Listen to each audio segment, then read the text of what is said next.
Hi, everyone. Welcome back to another episode of Out of the Wild Blue Yonder. I'm Mark Tate, and I'm joined as always by my co host and good friend, Luther King. Luther, how's it going? What's up, Mark? Hey, things are going great on my end. I'm excited to be sitting here with you recording another episode. If I'm not mistaken, this is episode 12 for us. So we have, yes, absolutely. Let's give ourselves a round of applause. Right. We have crossed the 10th episode threshold. So we're extremely proud of ourselves just for the time and effort committing to this, being able to get to 10 plus episodes. So again, this is episode 12 we're recording, That's right. and I'm just excited for what the future holds for this show, for us. But before I digress too much, how Yeah. are things going for you, and what have you been up to recently? I heard you had a chance to go partake of a great event, so Yeah. please share with the audience and me, how was that experience? Oh, yeah, Luther. I'd love to share. Over a 4 day period, I participated or attended an event called the Family Reunion at the Salamander Resort in Middleburg, Virginia. That event has some of the hottest uh, African American chefs that are on the globe right now, on the planet. These chefs, several were James Beard Award winners, more than several, actually, more than I could count. Many of them have their own cookbooks, and we enjoyed this experience with them actually cooking at different times throughout this festival that is co-hosted with Food and Wine magazine. It was a phenomenal event. Miss Sheila Johnson basically opened up her doors to her Salamander Resort. In case you didn't know, she was the former owner of the Black Entertainment Television Network, sold it off years ago to Viacom for a large amount of money. And now she has developed a hotel empire, the beginnings of that empire. And what she has done for the past 4 years is her and a wonderful chef, Kwame, they have built a 4 day event over a weekend starting on Thursday for people who are really wanting to get a wonderful, great taste of African American Caribbean cooking. Mm. So that event started Thursday at 5 o'clock, lasted from 5 that day to midnight. And on Saturday, started at 7 o'clock in the morning to midnight. Then Sunday started around 10:30 in the morning and lasted till noon. So Wow. it was a phenomenal event. Had an opportunity to meet some really interesting people in a very laid back environment. There was no security walking around protecting people or hindering anybody from having discussions with anyone there that they wanted to. As a matter of fact, I calmly walked up to Miss Sheila Johnson on Wow. Saturday and said, "Hey, I'd like to get a picture with you because you're my neighbor. We live about 15 miles apart from each other. I definitely don't have the income that she does, but it was just a wonderful opportunity to stand there with her and my wife and to take a picture. It was really special. And also just to get to know these James Beard Award winning chefs, these startup chefs, these chefs who've been in the business for many, many years. They have their own TV shows, their own books, and to have that kind of access to those people and that type of food was Mm. just amazing. Some of the best restaurants in the country. So to put it mildly, I had a wonderful, absolutely wonderful, amazing time. It was a very, very memorable weekend. That sounds amazing, Mark. If there's any way for me to partake of an event like that, I definitely should start planning now. Yes, yes. Fingers crossed I can figure out I can get in on something like that, but it sounds amazing. I'm sure you had a chance to meet and interact with some amazing folks, Yeah, taste and consume some delicious food. So I'm a I little did. jealous. I'm a little jealous. I'm glad you got the opportunity to partake of that. Was Being a good. chef yourself and all, so hey. Oh, no, I mean, no. I'm just a guy, man. I'm trying to get to a level to where I can to where I can cook. Hey, you're doing it. You're doing it, man. You're doing it. Okay. So Yeah, now we've kind of, softened things up, had a chance to catch up. Let's get into the yeah, main topic today. And the topic today is serious, yeah. serious one for sure, as Mark mentioned earlier. So, Mark, over to you. Okay, sure thing. So, absolutely, an important topic, as mentioned. Today, we're going to be discussing discipline in the United States Air Force. There's been a lot of talk, a lot of it, as to whether or not it's fair and balanced between officers and enlisted members, as well as between junior and senior military personnel. So that's what we'd like to jump into today. That's right, Mark. It's definitely a complex issue, Hmm. something that's, near and dear to our hearts, having had the opportunity to serve as commanders, you know, at the squadron level 2 times and also as group commanders, Yeah. so we'll share some of that a little bit later on, but, again, complex issue. And some of the recent reports indicate, that the Air Force has been tracking discipline data to ensure fairness and improve equality and diversity within the ranks. So again, we're familiar with some of these studies from our time, in the uniform, talking to our judge, advocate general representatives. They were talking about some of these studies and things that were going on, trying to ensure that, hey, discipline was fair and equitable across the board. However, there's always a however. There are still concerns, Yeah. even though these studies, have occurred, the Air Force, has taken significant steps and strides to try to ensure fair and equitable balance. That concern still exists for some disparities, in how discipline is ultimately administered amongst the ranks. Exactly. And for example, some argue that officers often receive lighter punishments compared to what the enlisted members receive for similar infractions. Mm, That perceived imbalance can definitely affect morale within the units. And it is crucial for the Air Force to address these issues to maintain a cohesive and effective fighting force. definitely. And it's not just about officers versus enlisted.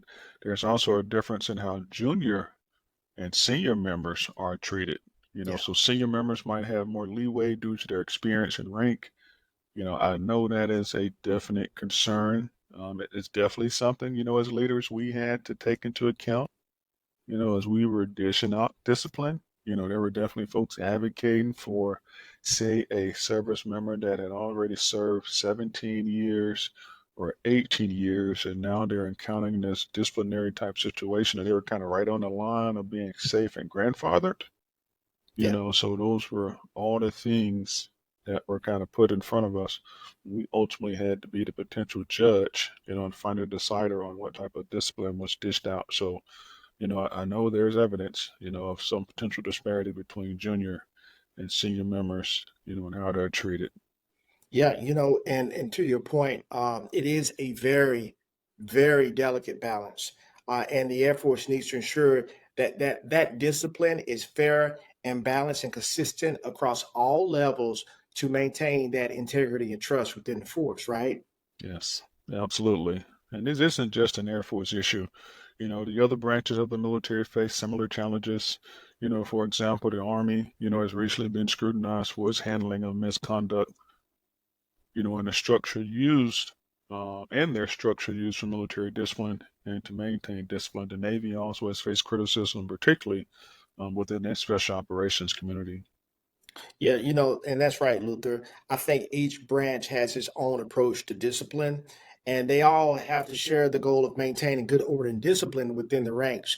Oftentimes, this can get lost with people on the outside, so to speak, of DoD looking in, Mhm. because there is no real cookie cutter approach. Because each one of the services, for us being similar, there are distinct ways that we operate business sometimes, just because the nature of what we do. The Army, for example, has emphasized the importance of proper investigation and disposition of misconduct to ensure fairness. The Navy has similar policies in place. Ultimately, it all rests on the shoulders of the Secretary of Defense, right?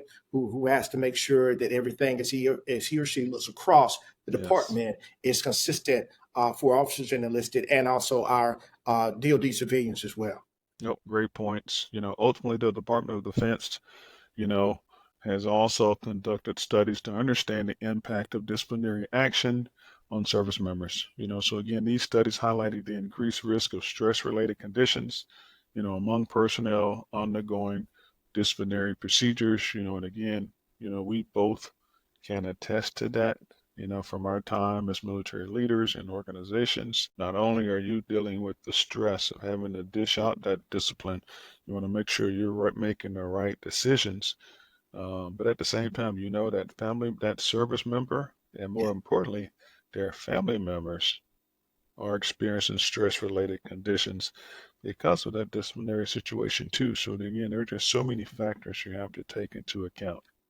Yes, there are. And, I believe that sometimes it is kind of lost to people that Hmm. someone in the military can receive discipline, so to speak, for failing a fitness test, or they can Yes. receive discipline for not showing up to work on time after the first infraction. So these are some things that are a little bit different when you look at military and civilian justice systems. There are things that military people can be prosecuted for conduct unbecoming. You don't really have that in the civilian sector, but you do have it when you're looking at the military. And in those challenges, as you mentioned, if it's something like a failed PT test, that commander who's sitting in that seat must weigh what kind of discipline, what type of discipline am I going to levy on to that particular person with thoughts in mind of maintaining consistency as well, because Yes. there's always a precedent that is set by each new commander that comes in. They're there with their advisors, who are the people from the judge advocate general office, the general Hmm. counsel. But at the end of the day, it's up to that individual commander, unless it is placed on a higher ranking commander outside Yes. of that particular unit, to make the ultimate decision. So I think that's what's lost on a lot of people as well. We rotate about every 2 years to receive new commanders. And just think about that. Each time you have a new commander that comes in, that he or she may have a different style of how Hmm. they administer discipline. Not saying it's wrong, but I'm just highlighting the point that that's where you can get some of the issues that people in the civilian sector are looking at, which is some differences in military justice. Great point. Great point. And I think the bottom line, and I think it's really clear and evident to the both of us, and also, for our listeners out there too, that, maintaining discipline is complex and it's an ongoing challenge for all branches of the military, with the ultimate goal of ensuring fairness and consistency. I Right. mean, that's just key, in maintaining trust and effectiveness within the ranks, and more importantly, good order and discipline. So before we move on from this topic, I think Yeah. it's fitting that we kind of take an opportunity to talk about some of our experiences, disciplinary type situations that we faced while we were in command. And it resonates with a lot of the themes that we've already kind of touched on, being Right. fair and equitable across the board, regardless of rank. Right. But again, we kind of gave you some additional factors that come into play that commanders have to weigh as they're making those decisions. So, Uh-huh. at times it may not be fair, but that commander made that decision based upon the information that he or she was presented with. And again, they were the judge and decider, and Yeah. that's the decision they made. So within a squadron, what we'll do is we'll kind of break this thing down and we'll talk about the leadership or command structure within Yeah. a squadron, for the non-military folks. So within a squadron, you've got a commander. Typically, you have an operations officer who's responsible for, day-to-day operations, the nuts and bolts of making the mission happen. Right. You also have typically you have a chief master sergeant, E9, Yeah. senior enlisted leader, Right. and then you also have a first sergeant, Yes. who's really the individual who's responsible for maintaining that good order and discipline within that squadron. Right. So really the top three people in that leadership chain who really manage the discipline, who are conferring back and forth, is that commander, that chief, and that first sergeant.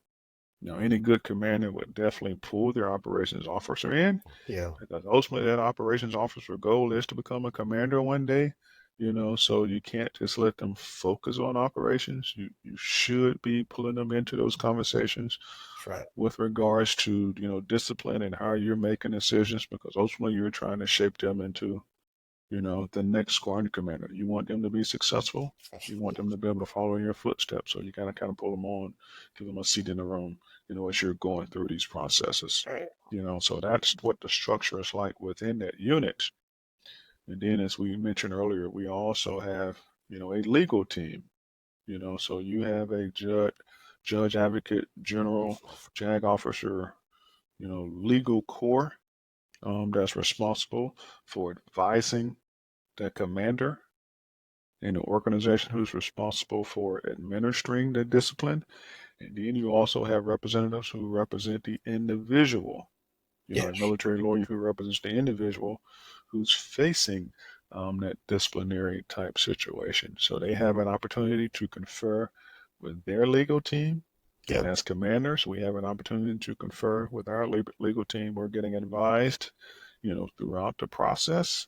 But as you echoed several times, during some of your earlier comments, ultimately it boils down to that commander and the decision Yep. that he or she makes and administers, for the, crime, or issue that has occurred with that particular military member. That's right. And many times as a commander, you're giving that authority by your higher level leadership because that's what you do. You command, Yes. and so it's on you, right? I know myself, there have been several times when I've wrestled with what do we need to do as an Mm-hmm. organization regarding discipline. I have actually, pulled in legal team members, Yes. pulled in my first sergeant, my chief, Yes. my ops officer, just like you mentioned, and Yes. had a discussion, Yes. confidential discussion Yes. about the situation, and a lot of times these situations are not so confidential on the other side because some kind of way it leaks out, for lack of a better word, Mm-hmm. and people end up hearing about what happened, or they think they know what happened, and as you mentioned, without having the full pictures and all the details, a lot of people, they want to be, the judge and the jury and the executioner sometimes, unfortunately, Yes. but Yes. unless you have that overall picture as to what really happened, you really should just sit on the sidelines and keep your opinions to yourself. Yeah. It's my opinion of that. Yeah. No, you touched on some great things, Mark. And it made me think about, just command in and of itself. So typically, in the Air Force, we command for 2 years, Yeah. unless it's a remote or a deployed combat command of some sort, typically for 2 years. And just due to manning levels, and a potential shortage, Right. of eligible commanders, some folks are given the opportunity to extend and command for a third year. And I think there have been some instances of folks who have extended for that third year to where they, became overconfident. Yeah. I'll use that for lack of better words or a phrase. And I think it potentially, bled over into how they were dishing out discipline, So Yeah. at times folks can get a little bit too comfortable That's because they've right. seen this scenario Mm-hmm. before. They've already administered this discipline for it, and they just potentially, made some decisions in a vacuum. But Yeah. circling back to, your point about pulling in the team, I think That's that right. is absolutely the best way to go about making your decisions. Confer with the leadership team, confer with your first sergeant, because that's your eyes and ears of your organization. Right. They definitely know what the enlisted personnel in your organization are doing, what they're talking about, so you can't make a decision without involving your first sergeant, your chief. Yeah. That's your wisdom. Right. That's the senior person, Yeah. from potential time and service, in the organization. So again, they've worn the boots that you're aiming to warn. They've That's right. done the jobs. They potentially encountered those situations already. And again, they may have some insight that typically officers don't have, True. just because of the nature, of being a commander. And again, you take that input, from the leadership team, as well as your operations officer, because hopefully you're pulling them in too, Yes. as well as the advice that you're getting from the legal team. And then that all helps you shape the ultimate decision that you have to make. That's very true. And no one is going to tell you what you must do. If it gets Yes. to that point, then your senior leaders will say they've lost confidence in you as being a leader. So if you're Exactly right. looking for them, for anyone to say you must do this, they will not. That decision is going to rest solely on your shoulders, right? And when you have that type of authority, and to provide discipline like that, you Hmm. must get it as best, as right as you can, Yes. as best as you can, And so I've seen some commanders who have sat on decisions. They just absolutely did not want to make the decision. And at the end of the day, they had to make the decision. So what happened is that person who may have done something wrong, they were in limbo for weeks at a Mm. time. So that's one of the things I learned as a commander. You'd rather make that decision sooner than later because the Yes. bad news does not get better with age. So if that person's going to receive some sort of discipline, you need to be very meticulous about your process. Yes. But at the same time, you can't just sit on that decision for weeks and weeks at a time thinking that things are going to go away. They're not. That Yes. decision rests on that commander's shoulders, right? No, no, that's a great point, Mark. And I think that's one of the positive aspects of the Uniform Code of Military Justice. Yeah. We did have some time parameters. I'll use the term metrics that kind of Yeah. help guide us to Right. ensure we were administering swift justice. That was one of the benefits of it, so Yeah. we could make decisions, take the information that we've received, and make a decision, administer that discipline so we can get back to accomplishing the mission, Right. because you did want to get tied down, bogged down, dealing with disciplinary issues. Hopefully you didn't have to encounter a lot, but if you had a unit that just had, a little bit more challenge than another one, it could take up a significant amount of your time. So Absolutely. you want to be swift. You want to make well-informed decisions, but you do want to be swift, administer that discipline, so the airmen can begin, their punishment, depending on if it's a reduction in rank, if it's paying Yeah. fines, Yeah. doing some additional duty, whatever it is. But the sooner you make those decisions, the sooner their clock starts. Yeah. And then they can return to trying to, get back, in Absolutely. good graces, Right. with their teammates, with the organization, with the leadership team. Because depending on the disciplinary type situation, Uh-huh. again, a lot of times you're not trying to end someone's career. Right. Ideally you want to, rehabilitate the individual. You want them to learn, Yeah. from the mistake that they've made, so they can recover. They can continue to progress in rank, and Yeah. 5, 10 years from now, when they have an airman that they're supervising, they can advise them on That's what right. to do and what not to do because they have real world evidence. They're talking from experience. Hey, I encountered this Yeah. situation as a young airman. This is the discipline that my commander administered to me, but I'm thankful, that I was able to recover from it. And here I am today leading you, and I'm advising you not to do this or not to do that because there are repercussions. And you may not be so fortunate, Right. but I am, a living testimony, you know, of what can transpire. So, That's very true. And I should also add, when we're talking about airmen, we're talking about big A, as we say. That's yes, officer and enlisted. yes, And great the other point. thing that we're talking about is a good supervisor is always going to have a get well plan or get better plan for that Yes. particular individual as to how they can go get their career back on track Hmm. after this has happened to them, unless it's something just wholly criminal and there's no recovery from going to federal penitentiary. But if Yes. there's, a smaller infraction and they're not, going to penitentiary or anything like that, there Right. are some ways that they can get back on track if there's no threat of being dishonorably discharged from the military. Oh, that's a great point. That kind of leads me to my next thought, from a rehabilitation standpoint, so you Yeah, talked about the get well plan. But you're exactly right. I mean, ultimately, that should be the goal is to rehabilitate that individual. And if you really break down the military, really, we're just a small sector or segment of society. We are. Yes. So the military deals with some of the same type of issues that your average city deals with. I mean, from petty crimes, shoplifting, bullying, fighting, misconduct, sexual harassment.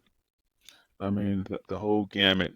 Those are all the type of things that, we deal with. There can be more serious crimes for Yeah, sure for that sure. lead to court martials and, potential imprisonment, Yeah. things along those lines, but on a day-to-day basis, a lot of the disciplinary type stuff was at a lower level. We had the authority as commanders, squadron commanders, to administer that discipline. And, that plan included rehabilitation of some sort. Right. So you think about an airman that was driving under the influence, Yeah. say on base, versus outside the military gate, where Very the true. city typically maintains jurisdiction. It just depends on the relationship with the base, but the benefit to them maintaining jurisdiction obviously is driven by financial gains because any Yeah. fees and penalties that comes back to the city. So I get Sure. it, but Yeah. on the base, that's definitely within our purview. Hmm. So in a situation like that, aside, if the decision is made to, okay, we're going to reduce the airman in rank, we're going to fine the airman so money's coming out of his paycheck, we're going Hmm. to give him some additional duty. Oh, and by the way, hey, let's address the root issue or cause. Right. We punish the person, but how can we get them back on track? How can we make them a better person? Yes. So is there a drinking problem? Hmm. Do we need to enroll him in a course? So that's typically a part of the plan. They're going to go to, you know, alcohol cessation, for lack of a better term, but of course that kind of helps them, get a better grip and control of their consumption, so they don't end up in a situation like that. And that's just one example, Yes. of how that rehabilitation process kind of plays out. Absolutely. Absolutely. That was good. Great example for those listeners out there. For sure. Okay. Okay. I think we've kind of dissected, Yeah. military discipline enough in this particular episode. In future episodes, we're definitely going to dive deeper, That's right. um, specifically on command. So hopefully we have some listeners out there, some young aspiring captains, Yeah. maybe some lieutenants who have command in their future, and we want to posture them for success along with their immediate supervisors and everyone else that's been a mentor to them. But if Right. they happen to be listeners to this podcast, we're going to do our best to posture you for success and give you some tidbits that we've picked up during our 20-some plus year careers Yeah. in the U.S. Air Force. Okay, now let's shift gears. All right. Let's transition to our health and wellness segment. Okay. Mark, what are we talking about today? Okay. So this week's tip that we're talking about is choosing the right shoes for your feet and your activities. Yes. So I can't foot stomp this enough. Wearing the proper footwear can prevent a lot of foot problems, a ton Yes. of them, from blisters to more serious conditions like plantar fasciitis.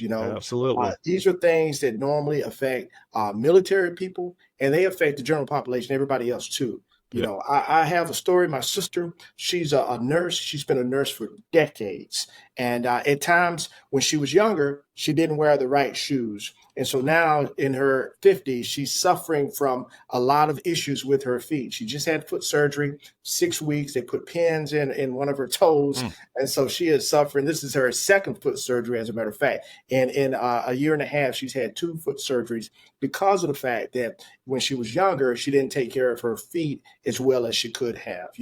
And so that's always on my mind when I'm doing something like, okay, I've got to go ahead and just pay the money, get the good shoes, treat my feet right. Right. Yep. You're spot on. We both have examples, either personally or we know family members and other folks Yeah. who may not have gotten good advice or who just didn't think, taking care of your feet more was important. But it's Right. extremely important to select shoes that fit well, and that are suited to the specific activity that you're participating in. So for example, if you're a runner or you're a jogger, you need shoes that are tailored to your personal gait and provide the right support and cushioning that are going to protect your feet and allow you to participate in that activity, for long durations and not Yes. end up with significant, foot issues, like Mark just kind of highlighted, from one of his family members. And again, we're Yeah. not just talking specifically about women, and wearing Right. high heel Right. shoes, that could Right. cause, heel pain or could cause bunions or hammer toes. This is applicable to men and women, boys and girls. So just selecting the right shoe is absolutely paramount. Absolutely, it is, and I should mention my sister, whom I love dearly. She's doing much better now, Mm-hmm. and she has really stepped on this new trend as well, which is the growing trend towards the zero drop shoes, the wider toe boxes. The wider Yes. toe boxes are very good. These designs, they support natural foot movement and can help reduce pressure points and improve the overall foot health. These zero drop shoes keep your heel and forefoot at the same level, which can prevent and promote, which promotes a more natural running form. So when you're running in these type of shoes, that is the natural gait that we as human beings should have. Mm-hmm. So these shoes do a phenomenal job of that. Oh, you're spot on. And again, it also helps your gait when you're just doing a regular activity such as walking. So I've definitely been doing my research on zero drop shoes. I'm trying to narrow in, on what pair, or style I'm going to particularly end up going with. It's something that I've always had to be conscious of.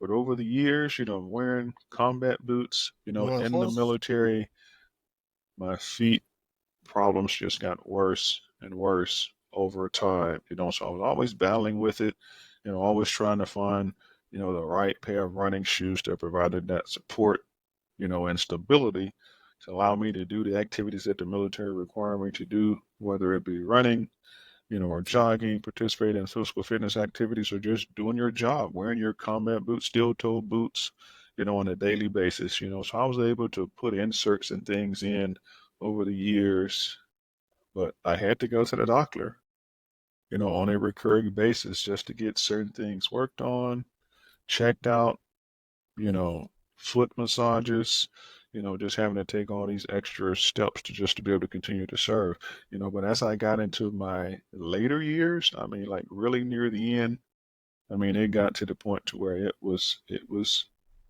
Yeah. frankly unbearable. Like I got to the point to where I just Yeah. cannot wear these boots anymore, and Yeah. ultimately it led me, back to the podiatrist, Hmm. and they just said, okay, you've got this going on, it's causing, calf pain, it's causing knee pain, it's Yes. leading to lower back pain. We've just got to try to do the best that we can, so we changed up, some orthotics, we tried this, we tried that, Mhm. so now I'm at the point to where, okay, hey, maybe I should try these zero drop shoes and let's see if this can help me get back to a more natural foot movement to reduce some of the pain and pressure points, address the plantar fasciitis, address the calluses, just lots of lingering issues, that can be very painful and really impact, your ability, to lead an active lifestyle.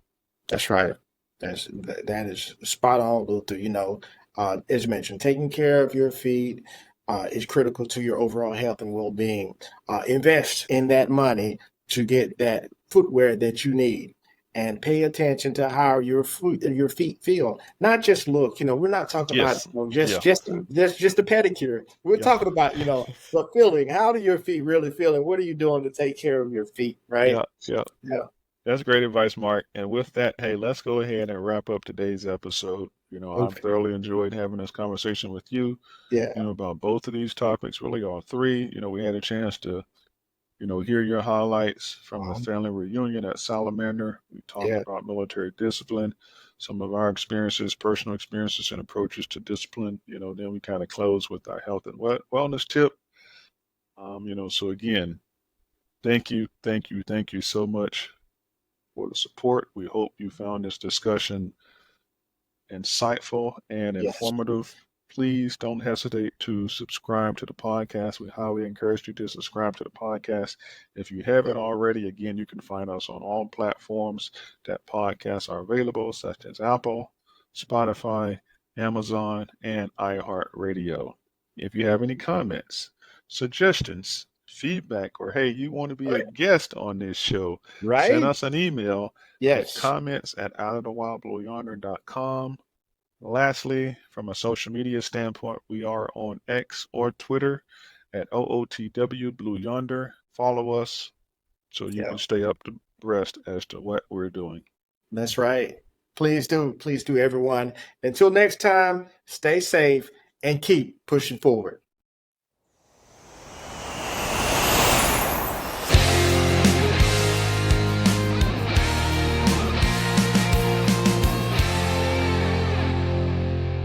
For listening to Out of the Wild Blue Yonder, hosted by retired United States Air Force Colonels Mark Tate and Luther King. Remember to subscribe to the podcast, leave a review, and follow on social media for updates and more content. The views, information, or opinions expressed during Out of the Wild Blue Yonder podcast are solely those of the individuals involved and do not necessarily represent those of the United States Air Force or any other organization. The content provided in this podcast is for informational purposes only and should not be considered as professional advice. Always consult with a qualified professional before making any decisions regarding your health, career, or personal life.